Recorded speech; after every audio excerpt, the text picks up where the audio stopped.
Hey Internet, it's RJ. Welcome back. Thanks for tuning into this show today. Now today is Sunday, so you know what that means. It's time to go around the net with all the news you can use in the week that was in credit and finance. Even though we're coming out of the last bit of the holidays here, we still have a few news stories to catch up on. So we're going to take a look at Southwest again, what they're trying to do as, their goodwill gesture. We're going to check in with an updated Amex Centurion lounge, and of course we have a lot more details now about Chase Pay Yourself Back for Q1, which has been one of our more requested stories as of late, so we will spend some time here to close out on that. So of course, if that sounds interesting to you, then go ahead, press the subscribe button, and let's get to work. So we're back lead off with Southwest. Now we touched on Southwest last week as well. So, the recap is, they had the massive travel meltdown from about Christmas through New Year's. And, last time they had opened up a form where you could start submitting receipts and documentation for reimbursement on, quote, reasonable expenses. Well, now we have an email going out to Southwest flyers who were affected by this, telling them hopefully what the first step is that they're going to get. So this came out, of course, it was signed by the CEO of Southwest, but let's take a look at it, see what they're doing, get you some thoughts about it. So Southwest, again, they're offering some customers, 25,000 miles as an apology. Again, this was sent out via email. Now, this is coming from 1 mile at a time. So they're saying, hey, points don't count towards Companion Pass, unfortunately, but you can get 25,000 miles at least. Now, a few things to note here about this. First of all, if you're talking about value, again, I've never flown Southwest, but OMAT puts the value of these 25,000 miles at around $300, give or take. The email contains actually a promotional code that you have to go to a site and then redeem, and then you get the miles that way. So if you have a Southwest mileage account, they're not going to just give you the miles outright. Now, I was like, that seems a bit much. Just give the people the miles because, again, there's going to be a lot of people who never read this email or don't know what to do. But the more I thought about it, when you have such a widespread issue, in fairness, they probably have a lot of people flying who might not even have mileage accounts, or maybe, something like that. I don't think you're required to have a mileage account to fly. Also, I don't know how they're doing it for companions. So if I book like 3 tickets and it's all under me, do I get 3 vouchers or 3 promotional codes, or do each one of those people? I would assume they all come to me. The codes are interchangeable. I mean, it's a unique code, but like if you had a family, you could give one person the codes and then put them all in the account, from what I understand. So there's that. Of course, we'll put up the quote. We saw the quote from, the CEO as well. They call it a goodwill gesture, and I think it really comes down to how you were affected, right? I mean, if you were held up for a day and you were coming out of your home airport, then $300 probably fine because you could go home, whatever. But I mean, if you were stuck somewhere on the road, I've seen interviews on the news with a dude who's like, hey, I'm stuck here. I can't get back to work. I have to keep taking vacation days, and some places are not nearly as liberal with vacation days as other. Then $300 might not feel like enough to you. So it really depends on how much how hurt you got, I guess. So I'd love to get your thoughts down below for folks who are affected, or any additional details you have if you've been receiving these emails. Of course, I would assume there's going to be more to come probably. I would hope so, at least, again, depending on, because there's still people trying to get their bags and stuff. So we'll keep an eye on this story as it progresses. I'm sure we'll be talking about some kind of class action lawsuit and, fines from, the Department of Transportation eventually. But there's that. Now we're going to take a look at American Express. So it's not a new Centurion lounge, but as the war of lounges continues, American Express has reopened their San Francisco lounge in SFO Airport. Now, it closed in September because they were doing some remodeling.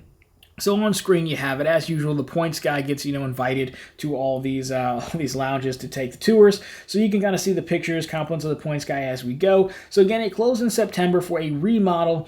However, they did expand the lounge. So it's about 16,000 square feet now. Basically, I think they just about doubled it in size as they went along, which is good because, again, overcrowding's been a massive issue. But while you look at these pictures, it'd also be a great time to remind you Platinum card holders that the guest rules are changing. Now, we've talked about this before, but it's almost upon us, so we'll talk about this, maybe one more time right before it happens. But, originally, the Platinum card, you could bring in, I think it was one, or it was definitely one, maybe 2 guests. But now, I think starting in February, you must spend $75,000 a year on the Platinum card to keep guest access. If you don't, then it's going to cost you $50 per guest, which is not an insignificant amount of money. Funny enough, I think adding authorized users to the Platinum card to get other Platinum cards is like $50 or $75. So you can see they've priced it accordingly, right? Because obviously, one, they want to work on overcrowding, and number two, They just want everyone to get their own card. If worst case, add an authorized user because there's still a fee for that. But I think you can add up to 3 at the same price. Then any more than that costs more. And then, if you're dull, they obviously want you to have 2 platinum cards. Because realistically, if you're player 1, player 2, what are you going to do? Not bring the missus or the mister with you? Like, that's not going to go over well the rest of the trip, I would imagine. So you're probably either going to have to pay the $50 because, again, then you basically be relying on like a priority pass maybe, which is usually supposed to be lesser than Centurion Lounge. Sky Clubs as well don't allow guests with the card either. So they really kind of force you in. The one thing I would say with this is that, I know Delta and Amex kind of separate but kind of together because, their relationship and their business relationship. If I spend $75K on the Platinum card to get a guest in the Centurion, I want to be able to bring a guest into the Sky Club as well. Again, I know that spend on the vanilla Platinum doesn't necessarily help Delta in any way, so I don't think this is actually possible to do. I mean, maybe if you're talking about the Delta Reserve, the purple one, that would seem more fair, I guess, if you spend $75K on that. I should be able to do it on both. But again, they're different rules, different entry altogether. But I think that would be a little bit fair. I mean, I don't know that anyone should really spend $75,000 on the Platinum card. So again, it's priced that way to make you get another card or an authorized user, or because they know they have clients that don't necessarily care and they would spend $75,000 anyways.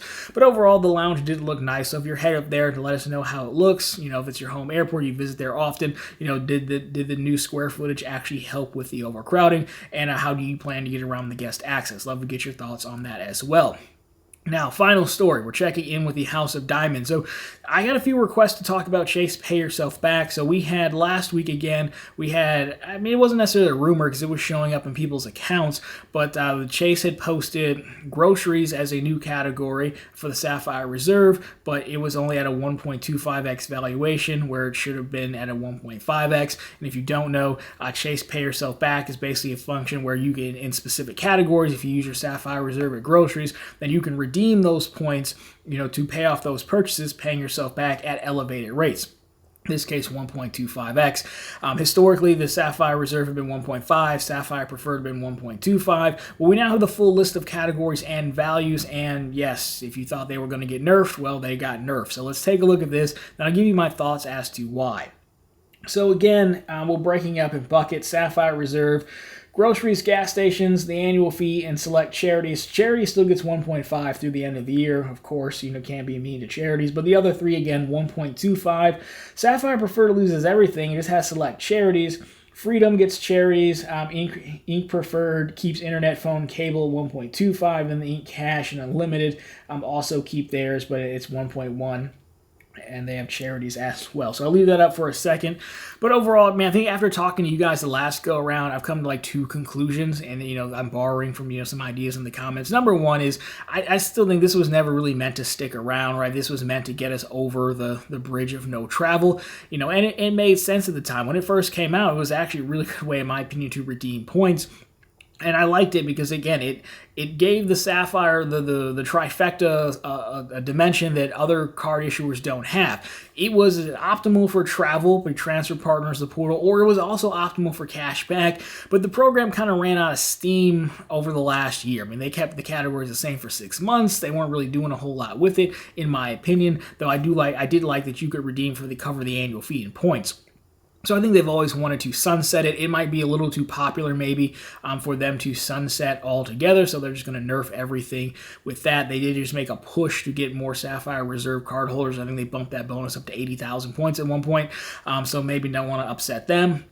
Other thing here, I think, is that if you look at groceries specifically, you could technically pick up a Freedom Flex or Freedom Unlimited, get 5% back on groceries, up to $12,000 for the first year of the card. Q1 is also groceries on the Freedom Flex, so if you went to Freedom Flex, for Q1, you get 9x back on $1,500 worth of groceries. And if you have the Sapphire Reserve, turn around and take 9x points and cash them out for 1.5x towards groceries. Or, that would probably be a bit much for them. Now, granted, they didn't have to put groceries as the category. They have the choice of the category. But you can see that's a lot of points they're paying out, and that's the other part of this. A lot of these other programs are subsidized by someone else. Yes, we make fun of American Express and their coupons, but American Express is just having, Uber or Equinox or whoever pick up the tab for those credits. We assume, for most of the credits, that's like their customer acquisition cost. Marketing budget. Chase, I assume, is paying the bill on most of these points. points, so I assume it just became too easy to earn points. Too many people were redeeming it, and they wanted to sunset it. So overall, I would like to see the program stay at 1.5. If they still do something with the categories, then I don't necessarily think 1.25 is awful. I would like to see the Sapphire Preferred still keep something as well, though. But I don't want, it's not, it's just because we had 1.5, now it's down to 1.25. But originally, if I told you, well, you could do 1.25, I don't think we'd be that mad. But yeah, I would have liked to see it be a staple of the card, and maybe just have a category or two rotating, and they could have lined it up and found partners to help something like that. But overall, that is your Chase Pay Yourself Back updates. Long term, I think this will be the trend. Again, the categories are good for Q1, and I think by the time we get to Q2 or 3, we'll know what they want to do. Do they start rotating the categories? Do they start phasing out more of them? Of course, we'll keep an eye on that. But anyways, guys, that has been your news for this week. So, of course, if you liked it, drop me a thumbs up down below. If you found it particularly interesting, of course, consider subscribing to the channel because we're posting content just like this every week, right back here every Sunday with all the news you could use in the week that was in credit and finance. As always, question for you. Sound off down below on these stories, as well as what have you seen in the first week of this new year. Hopefully this is the last slower week before we start getting back into it. A lot more news, and hopefully things start to pick up a little bit more. But these are still pretty interesting stories, so love to hear your thoughts on that. Anyways, guys, that's gonna do it for this one. As always, thank you so much for watching, and I'll talk to you later this week.